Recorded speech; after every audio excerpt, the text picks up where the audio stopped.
Hello guys, ಇವತ್ತು ಮನೇಲಿ eyebrow ಮಾಡ್ಕೊಳ್ಳೋದು ಹೇಗೆ ಅಂತ ನೋಡೋಣ ಬನ್ನಿ. ಸೊ ಇಷ್ಟುದ್ದ ದಾರ ತೊಗೊಳ್ಳಿ,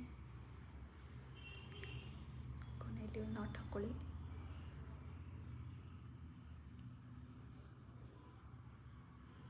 ಸೊ ಇದನ್ನು 2 ಸಲ ಟ್ವಿಸ್ಟ್ ಮಾಡಿ, ಸೊ ಈ ಥರ ಮೂಮೆಂಟ್ ಆಗಬೇಕು.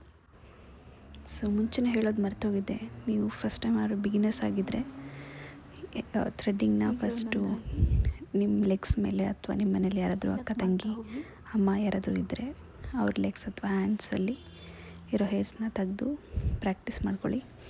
ಆಮೇಲೆ ಫೋರ್ ಹೆಡ್, ಅಪ್ಪರ್ ಲಿಪ್ಸ್ ಮಾಡ್ಕೋಬೋದು. ಲಾಸ್ಟಲ್ಲಿ ಐಬ್ರೋ ಮೇಲೆ ಟ್ರೈ ಮಾಡಿ.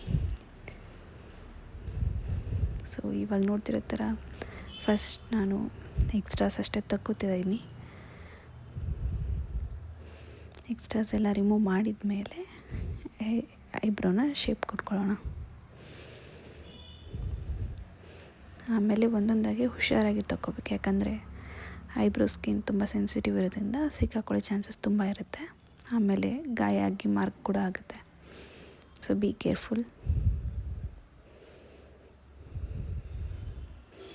ಇದು ಮೊಬೈಲ್ ನೋಡ್ಕೊಂಡು ಫಸ್ಟ್ ಟೈಮ್ ಮಾಡ್ಕೊತಿರೋದ್ರಿಂದ ಸ್ವಲ್ಪ ಸ್ಲೋ ಆಗಿ ಮಾಡ್ಕೊತಾ ಇದ್ದೀನಿ.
ಸೊ ನೋಡಿ, 5 ಮಿನಿಟ್ಸಲ್ಲಿ ಆಗೋಯ್ತು.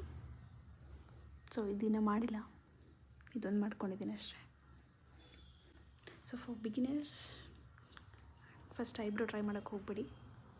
ಫಸ್ಟು ಫೋರ್ ಹೆಡ್ ಟ್ರೈ ಮಾಡಿ, ಮೂಮೆಂಟ್ ಹೇಗಾಗುತ್ತೆ ಹೇಗೆ ಅಂತ. ಸೊ ಫೋರ್ ಹೆಡ್ ಟ್ರೈ ಮಾಡಿ, ಆಮೇಲೆ ಐಬ್ರೋದು ಕೆಳಗಡೆ ಎಕ್ಸ್ಟ್ರಾಸ್ ಅಷ್ಟೇ ತಕ್ಕೊಳ್ಳಿ. ಶೇಪ್ ಕೊಟ್ಕೊಳ್ಳೋಕೆ ಹೋಗ್ಬೇಡಿ, ಇಲ್ಲಾಂದರೆ ಐಬ್ರೋ ಶೇಪ್ ಹಾಳಾಗೋಗುತ್ತೆ. Okay guys, thank you for watching.